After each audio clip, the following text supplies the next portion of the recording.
Hello friends, આજ હું ગઈ હતી ખાટુ શ્યામ મંદિર. આ મંદિર ખોડિયારનગર બરોડામાં આવેલું છે. અહીં 11ના દિવસે ભક્તોની ભારે ભીડ જોવા મળે છે. આપ જોઈ શકો છો કેટલી માત્રામાં અહીં ખાટુ શ્યામને મળવા માટે તેના ભક્તો આવેલા છે.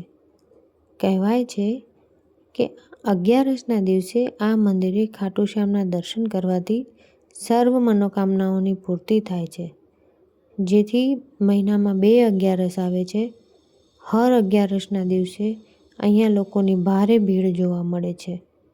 આપ જોઈ શકો છો ખાટુ શ્યામના ઘણા ભક્તો છે.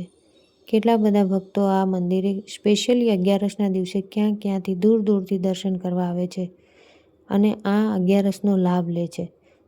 તો મિત્રો, આપ પણ આ 11નો લાભ લો અને ખોડિયારનગરમાં આવેલા આ ખાટુ શ્યામના મંદિરમાં દર્શન કરો.